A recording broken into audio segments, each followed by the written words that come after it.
Good morning, Team Alabama. Please turn in your books to Anne Frank on page 531.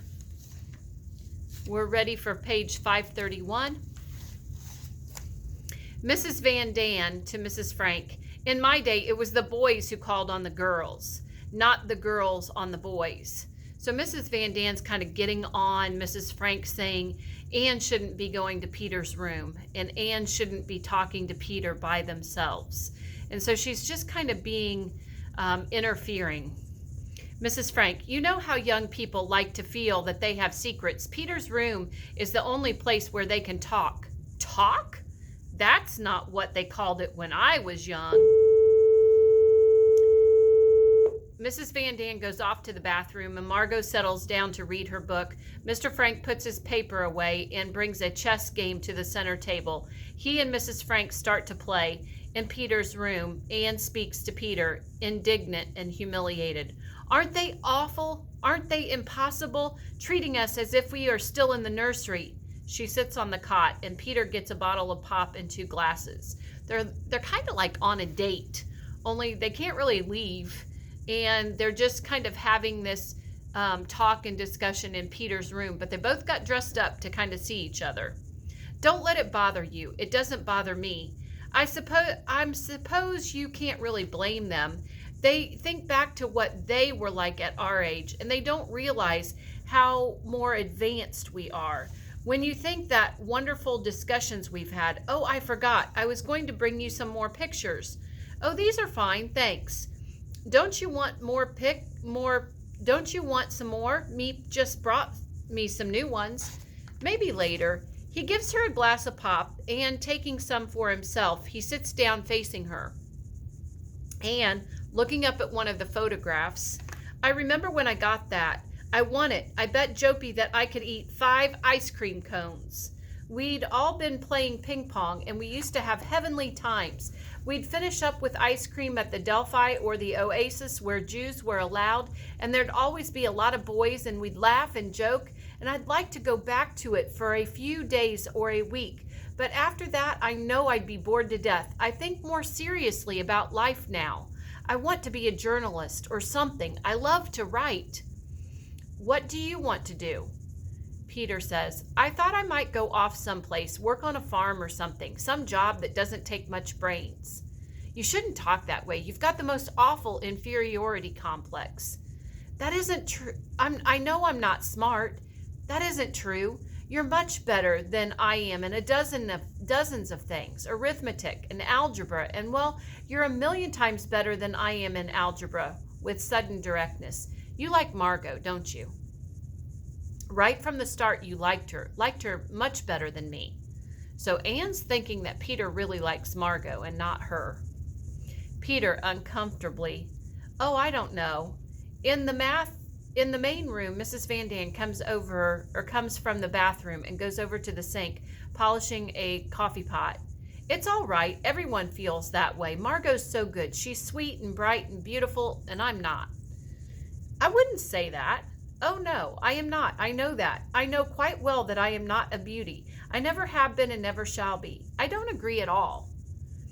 I think you're pretty. That's not true. And another thing, you've changed from at first, I mean. I have? I used to think you were awful noisy. And what do you think now, Peter? How have I changed? Well, you're quieter. In his room, Dussel takes his pajamas and toilet articles and goes into the bathroom to change. Anne, I'm glad you don't just hate me. I never said that. I bet when you get out of here, you'll never think of me again. That's crazy. When you get back with all your friends, you're going to say, now, what did I ever see in that Mrs. Quack Quack? I haven't got any friends. Oh, Peter, of course you have. Everyone has friends. So there's a great fact we could add. Peter says he doesn't really have friends. And Anne's kind of trying to feel him out. Does he like her? Or does he like Margot? And she's a little nervous about that. Peter, not me. I don't want any. I get along all right without him. Does that mean that you can get along without me? I think of myself as your friend. No, if they were all like you, it'd be different. He takes the glasses and the bottle and puts them away. And there is a second of silence, and then Anne speaks hesitantly and shyly. Peter, did you ever kiss a girl? Yes, once. Anne, to cover her feelings, that picture's crooked. Peter goes over, straightening the photograph. Was she pretty? So she's a little jealous of the idea. Huh? The girl that you kissed. I don't know. I was blindfolded. He comes back and sits down. It was at a party, one of those kissing games. Anne, relieved. Oh, I don't suppose that really counts, does it? It didn't with me. I've been kissed twice. Once a man I'd never seen before kissed me on the cheek when he picked me up off the ice and I was crying. And the other was Mr. Kufus, a friend of Father's, who kissed my hand. You wouldn't say those counted, would you? I wouldn't say so. I know almost for certain that Margot would never kiss anyone unless she was engaged to them. And I am sure, too, that Mother never touched a man before Pym. But I don't know. Things are so different now. What do you think? Do you think a girl shouldn't kiss anyone except if she's engaged or something? It's so hard to try to think what to do. When here we are with the whole world falling around our ears, and you think, well, you don't know what's going to happen tomorrow. And what do you think? I suppose it'd depend on the girl. Some girls, anything they do is wrong. But others, well, it wouldn't necessarily be wrong with them. The carillon starts to strike 9 o'clock. I've always thought that when two people, 9 o'clock, I have to go. That's right. And without moving, good night. There is a second pause, and then Peter gets up and moves towards the door. You won't let them stop you coming. No, she rises and starts for the door. Sometime I might bring my diary. There are so many things in it that I want to talk over with you. There's a lot about you. What kind of things? I wouldn't want you to see some of it. I thought that you were a nothing, just the way you thought about me. Did you change your mind the way I changed my mind about you? Well, you'll see. For a second, Anne stands looking up at Peter, longing for him to kiss her. And as he makes no move, she turns away. And then suddenly, Peter grabs her awkwardly in his arms, kissing her on the cheek. Anne walks out dazed. She stands for a minute, her back to the people in the main room. And as she regains her poise, she goes to her mother and father and Margot, silently kissing them. They murmur their goodnights to her, and she is about to open her bedroom door, and she catches sight of Mrs. Van Daan. She goes quickly to her, taking her face in her hands and kissing her first on one cheek and then the other. And then she hurries off into her room, and Mrs. Van Daan looks after her and then looks over at Peter's room. Her suspicions are confirmed. Mrs. Van Daan, she knows. Aha! The lights dim out and the curtain falls on the scene, and in the darkness Anne's voice comes faintly at first and then with growing strength. By this time we all know each other so well that if anyone starts to tell a story, the rest can finish it for him. We're having to cut down still further on our meals, and what makes it worse, the rats have been at work again. Okay, do they really have rats? Where's this food going? We kind of had a hint about it earlier. They've carried off some of our precious food. Even Mr. Dussel wishes now that Mooshy was here. Thursday, the 25th of April, 1944, invasion fever is mounting every day. Miep tells us that people outside talk of nothing else. For myself, life has become much more pleasant. I often go to Peter's room after supper. Oh, don't think I'm in love, because I'm not. But it does make life more bearable to have someone with whom you can exchange views. No more tonight. P.S. I must be honest. I must confess that I actually live for the next meeting.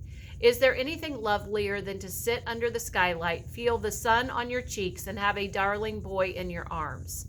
I admit now that I am glad the Van Daans had a son and not a daughter. I've outgrown another dress. That's the third. I'm having to wear Margot's clothes after all. I'm working hard on my French and am now reading La Belle Nivernais. As she is saying the last line, the curtain rises on the scene and the lights dim out, and Anne's voice fades out. Scene 3, page 533. It is night, a few weeks later, and everyone is in bed. There is complete quiet. In the Van Daan's room, a match flares up for a moment and then is quickly put out. Mr. Van Daan, in bare feet, dressed in underwear and trousers, is dimly seen coming stealthily down the stairs and into the main room where Mr. and Mrs. Frank and Margot are sleeping. He goes to the food safe and again lights a match. And then he cautiously opens the safe, taking out a half a loaf of bread. And as he closes the safe, it creaks and he stands rigid. Mrs. Frank sits up and she sees him. Mrs. Frank screaming, "Otto! Otto!" And then she says something in German. It means come quickly. The rest of the people wake, hurriedly getting up. Mr. Frank, and he says in German, "What's the matter? What has happened?" The rest of the people are waking and they are getting up. Dussel, followed by Anne, comes from the room. Mrs. Frank, as she rushes over to Mr. Van Daan, she says, "He is stealing food."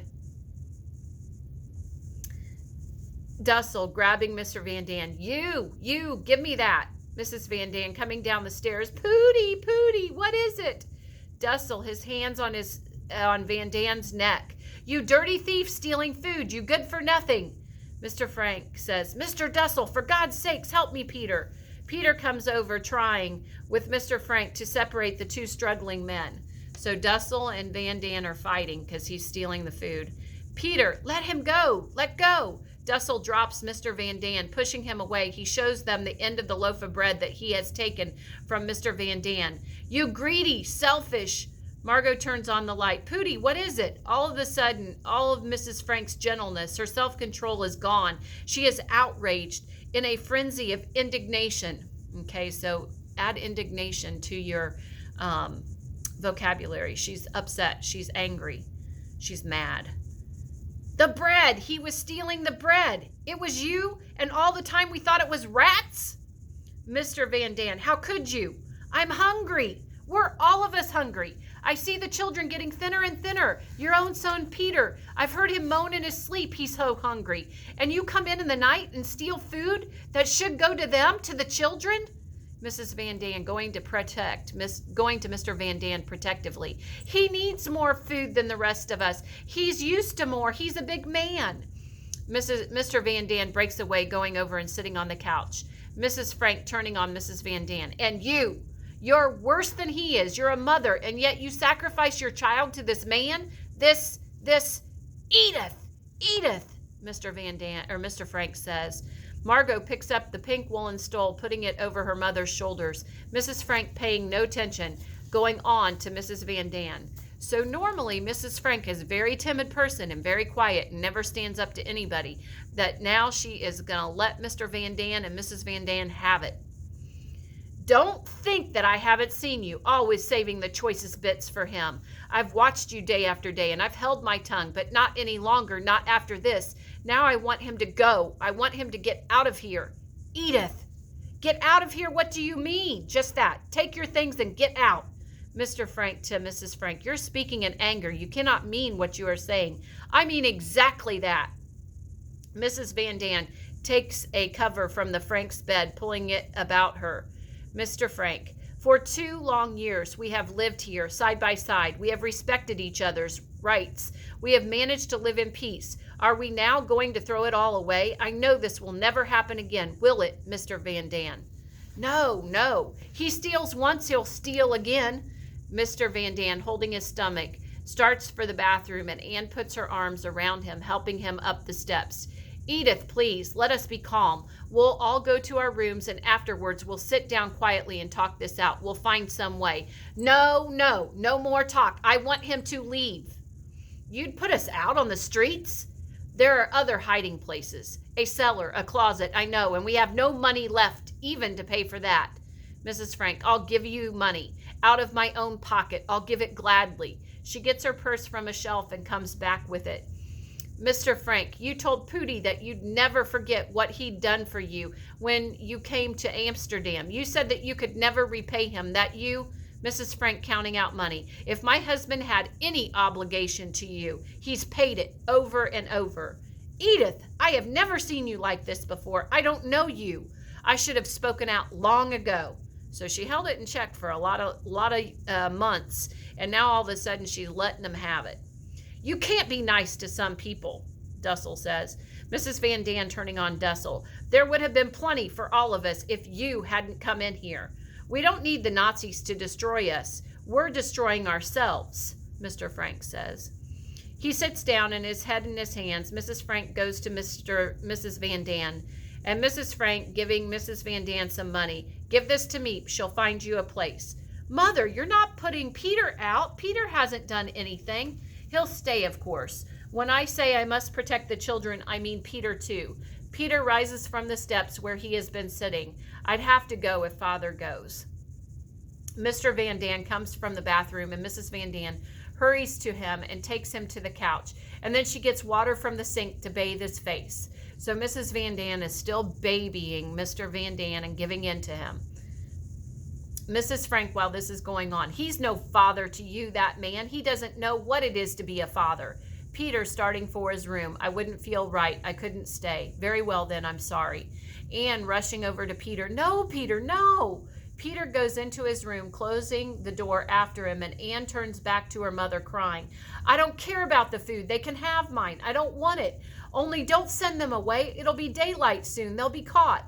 Margot putting her arms comfortingly around Anne. Please, Mother. They're not going now. They'll stay here until Meep finds them a place. To Mrs. Van Daan. But one thing I insist on. He must never come down here again. He must never come to this room where the food is stored. We'll divide what we have, an equal share for each. Dussel hurries over to get a sack of potatoes from the food safe, and Mrs. Frank goes on to Mrs. Van Daan. You can cook it here and take it up to him. Dussel brings the sack of potatoes back to the center table. Oh, no, no, we haven't sunk so low that we're going to fight over a handful of rotten potatoes. Dussel dividing the potatoes into piles. Mrs. Frank, Mr. Frank. Margot, Ann, Peter. Mrs. Van Daan, Mr. Van Daan, myself, Mrs. Frank. The buzzer sounds in Meep's signal. Mr. Frank, it's Meep. He hurries over, getting an overcoat and putting it on. At this hour, it is trouble. Okay, we're going to stop there for today. Have a great rest of your day, Team Alabama. Add a few facts right now and talk about Mr. Van Daan getting into the food and Mrs. Frank catching him and Mrs. Frank's reaction to that. Okay, add those facts. Have a great rest of your day.